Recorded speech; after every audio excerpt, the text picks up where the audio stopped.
MIM పార్టీకి 58 ఏళ్లు పూర్తయ్యాయి. రాష్ట్ర రాజకీయాల్లో ముఖ్యంగా హైదరాబాద్లో తనకంటూ ప్రత్యేకతను సొంతం చేసుకుంది. స్థానిక సంస్థలతో పాటు ఎమ్మెల్యే, ఎంపీ ఎన్నికల్లోనూ ప్రభావాన్ని కొనసాగిస్తోంది. ఇవాళ పార్టీ పుట్టినరోజు వేడుకలు గ్రాండ్గా చేసేందుకు రెడీ అయ్యారు ఎంఐఎం నేతలు.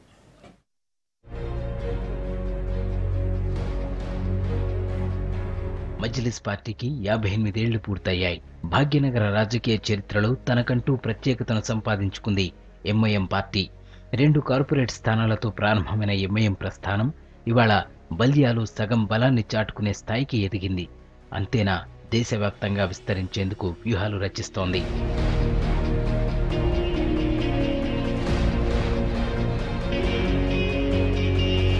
గ్రేటర్ ఎన్నికల విజయంతో ఖుషితో ఉన్న ఎంఐఎం నేతలు పార్టీ పుట్టినరోజు గ్రాండ్గా నిర్వహించేందుకు రెడీ అయ్యారు. నిషేధం నీడలను తొలగించుకున్న మజ్లిస్ పార్టీ కొత్త రూపంలో రాజకీయాల్లోకి వచ్చి 58 ఏళ్లు పూర్తయ్యాయి.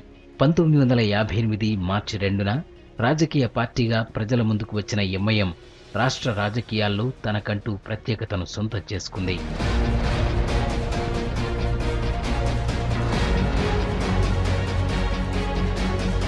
ఎంఐఎం పార్టీ 1927లో దారుసలాంలో స్థాపించబడిన అప్పటి రాజకీయ పరిణామాలతో నిషేధానికి గురైంది.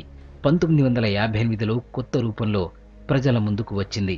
సలావుద్దీన్ ఓవైసీ తండ్రి అబ్దుల్ ఓవైసీ ఎంఐఎంను స్థాపించారు. 1959 బల్దియా ఎన్నికల్లో 2 స్థానాలతో మొదలైన ఎంఐఎం ప్రస్థానం ప్రస్తుతం 44 మంది కార్పొరేటర్లతో బల్దియాలో బలమైన ప్రతిపక్షంగా నిలిచింది. అసెంబ్లీలో 7 స్థానాలు, పార్లమెంట్లో 1 స్థానానికి ప్రాతినిధ్యం వహిస్తూ తన సత్తా చాటుకుంటోంది ఎంఐఎం.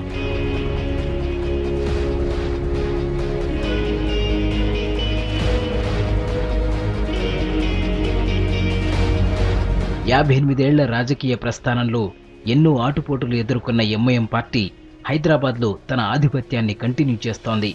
దేశవ్యాప్తంగా ముస్లింలు బలంగా ఉన్న చోటల్లా పార్టీని విస్తరించేందుకు ప్లాన్ చేస్తున్నామంటున్నారు ఎంఐఎం నేతలు.